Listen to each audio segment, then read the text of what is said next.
The massive Galactic Council chamber fell silent as Earth's ambassador walked to the podium. Ambassador Jack Thompson tried to maintain his composure despite the countless alien eyes studying him with a mixture of pity and contempt. He knew what they were thinking: Earth was just another primitive world trying to claim its place among the stars. "Honorable members of the Council," Jack began, his voice steady despite his racing heart, "Earth formally requests membership in the Galactic Defense Alliance." A ripple of laughter echoed through the chamber. High Admiral Rax of the Proxima Empire, a towering figure with metallic scales, stepped forward. "Earth presents us with a fleet of merely 1,000 ships," he announced, triggering more laughter. "The smallest member world maintains at least 50,000 vessels. How do you expect to contribute to our mutual defense with such insignificant numbers?" Jack gripped the podium tighter, remembering the countless nights Earth's best scientists and engineers had spent developing their revolutionary technology. "Numbers can be deceiving, High Admiral," he replied carefully. "Deceiving?" Admiral Rax's scales flickered with amusement. "Your entire fleet wouldn't last 10 minutes against a single Ravager swarm. We've lost millions of ships fighting those monsters. The Ravagers, massive spacefaring creatures that devoured everything in their path, had been the galaxy's greatest threat for centuries. Every world that joined the Alliance was expected to contribute significantly to the mutual defense against these beings. If the Council would grant us a demonstration period, Jack proposed, Earth will prove its worth." Before anyone could respond, emergency alerts blared throughout the chamber. A junior officer rushed to Admiral Rax, his tentacles quivering with fear. 3 Ravager swarms detected entering Alliance space. They're heading straight for the Centauri colonies. The chamber erupted in chaos. The Centauri colonies were home to billions of beings, but the nearest Alliance fleets were too far to respond in time. Jack saw his opportunity. "Earth's fleet can intercept them," he announced firmly. Admiral Rax turned to him with disbelief. "You would sacrifice your entire fleet in a futile gesture? Very well, let the Council witness the price of human arrogance." Jack activated his comm unit. "Command Center Earth, Operation Hydra is go. Deploy the fleet." On screens throughout the chamber, Earth's 1,000 ships appeared near the Centauri system. The Ravager swarms approached, massive clouds of crystalline beings that had destroyed countless civilizations. Each swarm was easily 50,000 strong. Admiral Rax shook his head. Such a waste of... His words died in his throat as Earth's ships began to change. Each vessel suddenly split into hundreds of smaller craft, then those split again and again. Within minutes, where there had been 1,000 ships, there were now millions of smaller vessels, each barely larger than a fighter craft. The chamber watched in stunned silence as Earth's revolutionary nanotech ships engaged the Ravagers. The smaller vessels could match the crystal beings' agility, darting between their formations and disrupting their hive-mind connections. When damaged, the Earth ships would simply split again, turning debris into more fighters. In less than an hour, the Ravager swarms were in full retreat, having lost nearly half their numbers. The Centauri colonies were saved. Jack turned to face the silent Council chamber. "Earth may have a small fleet," he said calmly, "but we've learned that sometimes the most powerful solutions come in very small packages. Now, about that Alliance membership." Admiral Rax's scales had lost their luster. As he looked at the human ambassador, there was no longer any trace of mockery in his eyes, only respect, and perhaps a little fear. The weeks following Earth's dramatic demonstration brought unprecedented changes to the Galactic Defense Alliance. Deep within the massive space station serving as the Alliance headquarters, Admiral Rax paced in his private chamber, his scales shifting between shades of blue, a sign of deep concern. "You're certain about these readings?" he asked the holographic display of his chief scientist. "Absolutely, Admiral. The human vessels don't just split, they actually reproduce. They consume space debris and convert it into more ships. It's like nothing we've ever seen. The door chimed, and Ambassador Jack Thompson entered. Despite Earth's unanimous acceptance into the Alliance, the human carried himself with the same quiet humility he'd shown before. "Admiral, you wanted to see me?" "Sit down, Ambassador." Rax gestured to a chair designed for human proportions, a recent addition. "We need to discuss the upcoming joint operation." The first combined fleet exercise between Earth and Alliance forces was scheduled for the following week. Rumors had been spreading through the ranks, with many veteran commanders requesting transfers to units that would work directly with the human ships. "There's concern among some council members," Rax continued, "about the true nature of your technology. Some worry it could be unstable." Jack nodded, having expected this. "That's why we're prepared to share our research with the Alliance. Under proper safeguards, of course." Before Rax could respond, the station's AI announced an urgent transmission. A hologram materialized, showing Captain Marcus of Earth's Third Fleet. His expression was grim. "Ambassador, Admiral, we've detected something massive approaching from the galactic core. It's like nothing we've encountered before." The display shifted to show a cosmic anomaly that made even Rax's scales pale. A creature larger than a solar system was moving through space, its crystalline body resembling a massive Ravager but far more complex. "The Ravager Queen," Rax whispered.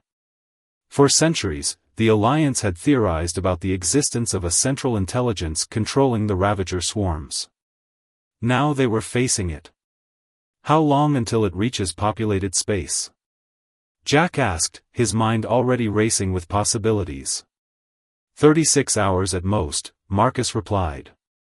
And it's pulling every Ravager swarm in the sector toward it.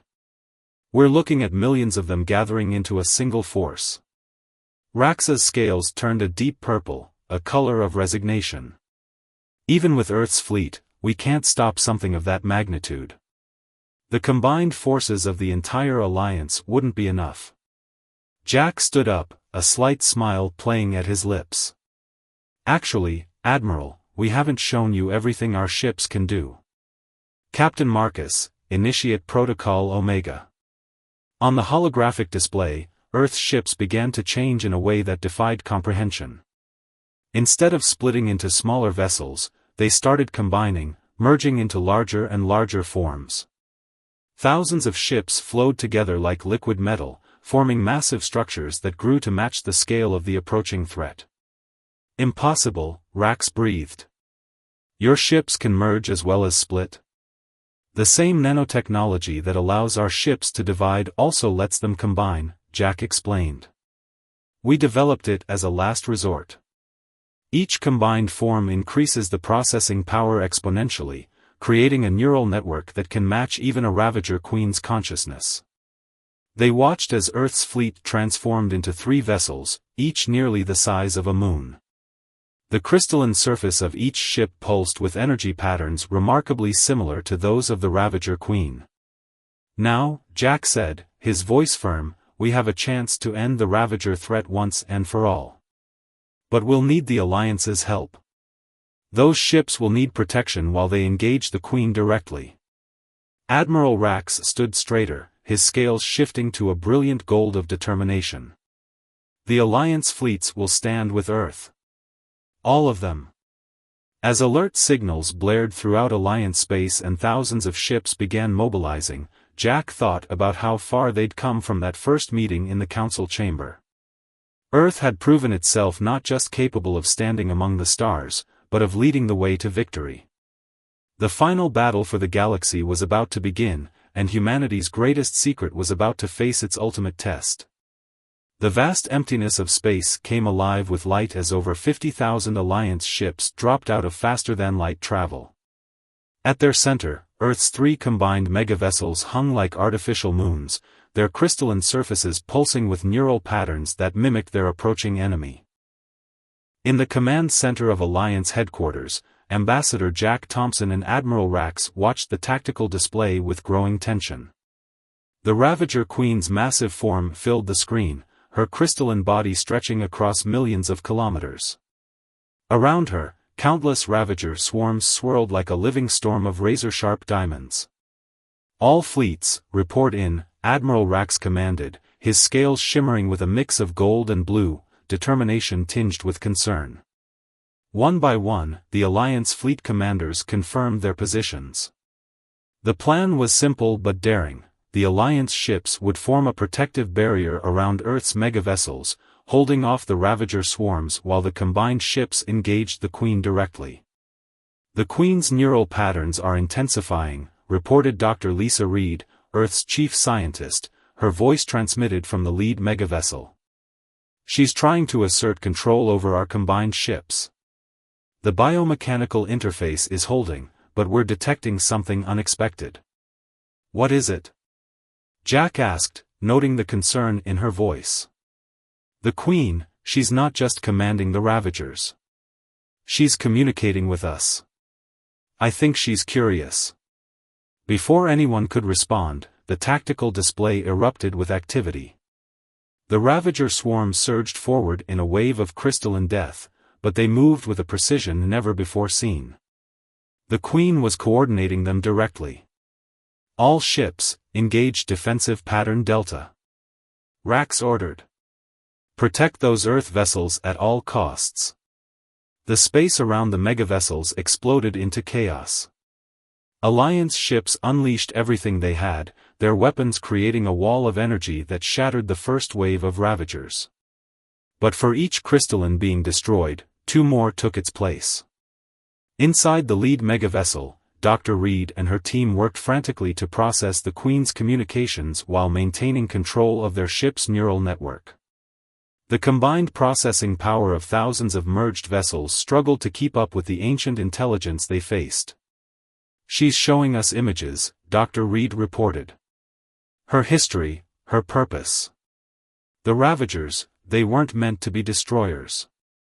They're terraformers gone wrong, created by a civilization that died millions of years ago." A massive tendril of crystalline energy lashed out from the Queen, striking one of Earth's megavessels. Instead of destroying it, the tendril connected, creating a direct link between the two vast intelligences. In that moment, everything changed. The megavessel's neural network, created from the combined processing power of thousands of human ships, merged with the Queen's consciousness. Millions of years of history and knowledge flooded through the connection. The Queen saw humanity's journey to the stars, their determination to survive, their ability to adapt and grow. And humanity saw the Queen's original purpose, to seed life throughout the galaxy, to transform dead worlds into gardens. But something had gone wrong. The original commands had become corrupted over millions of years, turning the Ravagers from creators into destroyers. "The neural pattern," Dr. Reed exclaimed. "It's similar to our ship's ability to split and combine. The Queen, the Ravagers, they're using a primitive version of the same technology." Jack turned to Admiral Rax. "We need to take a risk. Order all Alliance ships to fall back." "Fall back?" Rax's scales flashed with alarm. "The swarms will overwhelm your vessels." "Trust us," Jack said firmly. "What we discovered isn't just a weapon, it's a key to communication. To healing." As the Alliance fleet withdrew to a safe distance, Earth's 3 megavessels began to change again. They split apart, not into their original ships, but into billions of tiny crystalline forms that matched the Ravager's own structure. These forms surrounded the Queen in a glittering cloud, their neural patterns pulsing in sync with her own. Through this connection, Earth scientists began to rewrite the corrupted commands that had twisted the Ravager's purpose. The Queen's vast consciousness, touched by human ingenuity and determination, began to remember her original mission. The effect rippled through the swarms. One by one, the Ravagers stopped their attack. Their crystalline forms shifted, ancient protocols reactivating as their true purpose was restored. Admiral Rax watched in awe as the deadly swarms transformed. "They're beautiful," he whispered, his scales shifting to a color never before seen in his species, a shade of wonder and hope. The Ravager Queen, now awakened to her true purpose, gathered her children around her. The swarms that had once brought death would now bring life, guided by the wisdom of their ancient programming and the innovative spirit of humanity. Earth's vessels reformed, their mission accomplished. But they had gained something far greater than military victory. They had turned an ancient enemy into an ally, and in doing so, changed the future of the galaxy forever. As celebrations erupted throughout Alliance space, Jack smiled at the tactical display showing the departing Queen and her transformed swarms. Humanity's greatest achievement hadn't been creating weapons of war, but finding a way to turn destruction into creation.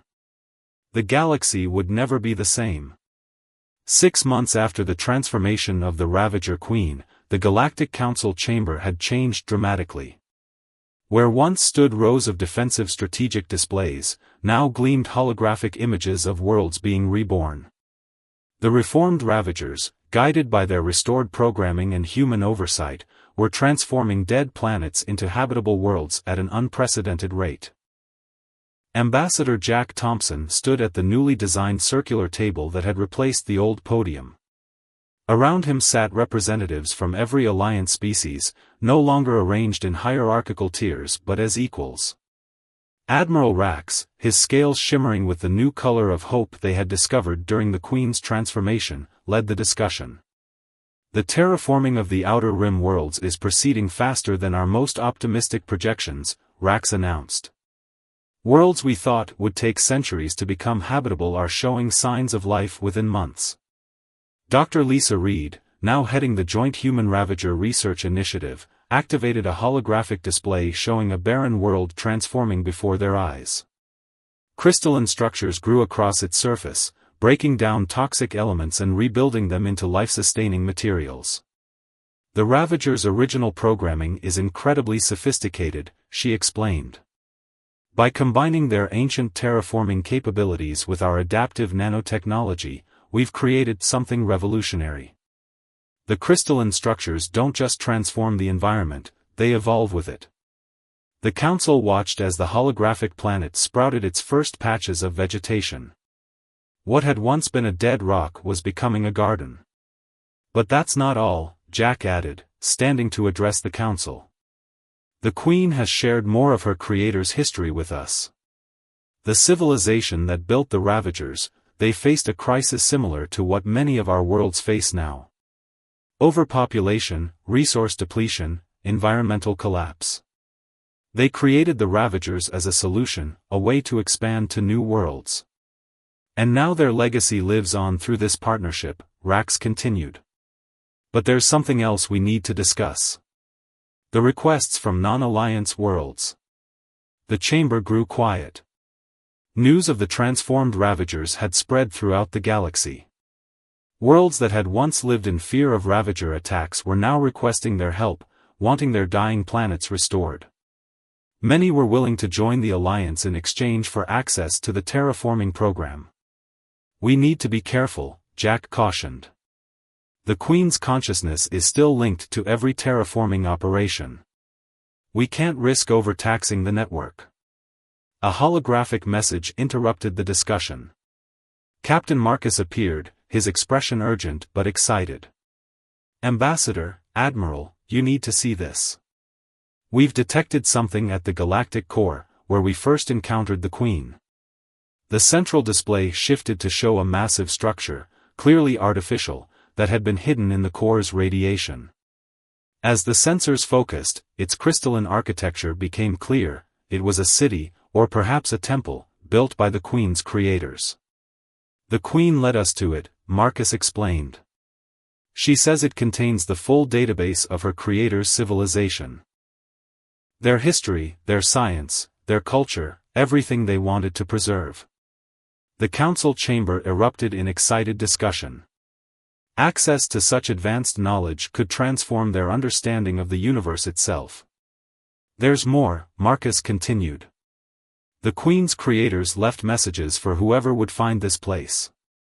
They knew their civilization was ending, but they hoped their work would continue through others.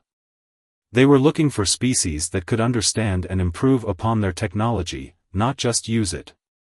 Jack smiled, remembering how Earth's fleet had seemed so small and insignificant just months ago. They were looking for innovators, he said. For civilizations that could think differently, adapt, and grow.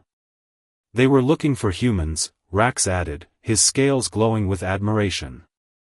Your ships didn't just match their technology, you improved it. You found a way to communicate when all we saw was a threat. The Council quickly formed a joint expedition to explore the ancient city. Teams of scientists and researchers from every Alliance species would work together, combining their unique perspectives and knowledge. But as they made preparations, Jack received a private message from the Queen through their neural link. Images flashed through his mind, more hidden structures throughout the galaxy, more ancient knowledge waiting to be discovered. The Ravager swarms hadn't just been terraforming machines, they had been guardians, protecting these sites until worthy successors could be found. We've only scratched the surface, Jack announced to the Council. The Queen believes there are more sites like this, more knowledge to discover. But she also senses something else out there, other ancient programs like herself, corrupted and lost. They need our help. Admiral Rax's scales shifted to their original gold of determination. Then Earth's fleet will lead the way again. But this time, you won't go alone. The Council unanimously approved the formation of a new division, the Restoration Fleet. Earth's innovative ships would be joined by vessels from every Alliance species, combining their unique technologies and perspectives. Together, they would search for other lost guardians, restore them, and unlock the secrets of the ancient ones who had tried to seed life throughout the galaxy. As Jack looked around the chamber at the faces of beings who had once mocked Earth's small fleet, he saw no trace of their former contempt. In its place was respect, partnership, and shared purpose. Humanity had proven that true strength wasn't about size or numbers, it was about the ability to adapt, to understand, and to transform enemies into allies. The galaxy's greatest treasures had been waiting for someone who could think differently. And humanity, with its small but revolutionary fleet, had proven equal to the challenge. 1 year after the discovery of the ancient city, the Restoration Fleet moved through the darkness between galaxies. Earth's revolutionary ships led the formation, accompanied by vessels from every Alliance species. Each had been modified with hybrid technology that combined their unique strengths with human adaptability. On the bridge of the flagship Hope's Dawn, Ambassador Jack Thompson stood with Admiral Rax, watching the sensors track a familiar energy signature. The Queen had detected another of her kind out here, far beyond the edges of known space. Neural pattern confirmed, Dr. Lisa Reed reported from her station. It's definitely another Guardian, but its signature is different from the Queen's corruption. This one's not destroying, it's building something. The main view screen activated, revealing a sight that left even the veteran crew speechless. Massive crystalline structures floated in the void, slowly assembling themselves into what could only be described as an artificial galaxy. Trillions of crystal shards moved with purpose, creating star systems from raw matter. It's a Genesis Guardian, the Queen's thoughts echoed through their neural link. While I was meant to nurture life on existing worlds, it was meant to create new worlds entirely. But its isolation has driven it mad. It's trying to replace our galaxy with its own creation. Jack watched as the crystalline megastructures continued their endless construction. If it succeeds in building enough mass, the gravitational effects could tear apart neighboring galaxies, including ours. Standard fleet formation won't work here, Admiral Rax noted, his scales shifting through tactical patterns. Those structures are too dense for our usual approach.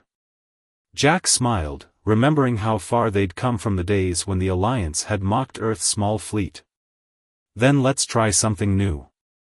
Dr. Reed, initiate Protocol Genesis.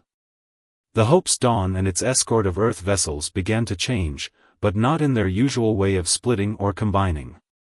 Instead, they transformed into crystalline structures that mimicked the Genesis Guardian's own creations. The Alliance ships, linked through the hybrid technology, followed suit.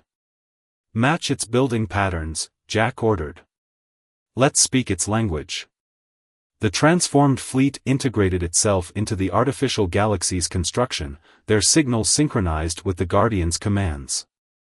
Slowly, carefully, they worked their way closer to its core consciousness. Through their neural link, the Queen reached out to her ancient sibling.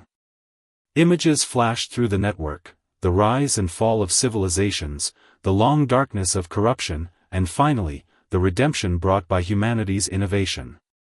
The Genesis Guardian's response shook the very fabric of space. Its consciousness, vast and alien, pushed against their network with the force of a supernova. But the humans had learned from their experience with the Queen. Their adaptive technology bent rather than broke, absorbing the Guardian's power and reflecting it back with understanding. Its memories are fragmenting, Dr. Reed reported, her hands dancing across neural interfaces. The isolation, the endless building, it was trying to recreate its creator's home galaxy from memory. But the memory itself was corrupted. Jack felt the Guardian's pain through the network, the agony of trying to perfectly reconstruct something lost to time. We're not here to stop you, he projected through the link. We're here to help you remember correctly. The Queen shared her restored memories of their creator's world.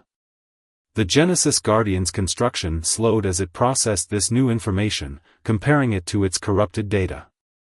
Its consciousness touched the human ships, sensing their ability to adapt and change. Look how they build, the Queen shared. Not with perfect replication, but with innovation. Not replacing what was lost, but creating something new. Understanding flooded the neural network. The Genesis Guardian's construction patterns shifted, no longer trying to create an exact copy of the past. Instead, it began incorporating new designs, blending the ancient knowledge with novel possibilities. The artificial galaxy transformed before their eyes. What had been rigid crystalline patterns became flowing, organic structures. Stars burst into life, not as mere copies of long-dead suns, but as new fusion of old and new stellar designs. Admiral Rax's scales shifted to that unique shade of wonder they had discovered months ago. It's not just building a galaxy, he realized. It's engineering a perfect cradle for new forms of life. And now it needs guardians, the Queen added. To protect and nurture what will grow here. Jack turned to the bridge crew. Send word to the Council. The Genesis Guardian has given us an opportunity, not just to restore life, but to help create it anew. We'll need volunteers, scientists, explorers. The Council might be hesitant, Rax cautioned. Creating an entire galaxy of new life forms, the responsibilities are enormous. Then we'll start small, Jack replied. One star system at a time, combining the Guardian's knowledge with our innovation and the Alliance's diverse perspectives. We'll do what humanity does best, adapt, learn, and grow. The Genesis Guardian, now freed from its corrupted purpose, shared its vast database of stellar engineering. The Ancient Ones had seeded life throughout one galaxy, but they had dreamed of spreading it further.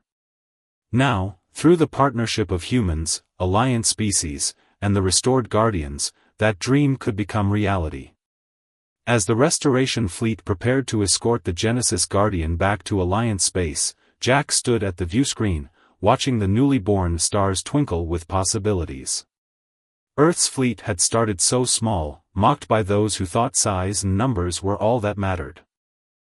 But they had proven that the greatest power lay in the ability to adapt, to change, and to see solutions where others saw only threats. Humanity had found its place among the stars, not as conquerors or mere defenders, but as innovators and bridge builders. The galaxy had called them small, but they had shown that within each tiny vessel lay the potential for infinite growth. And now, as the first light of a new galaxy shone through the view screen, that potential stretched further than anyone had ever dreamed.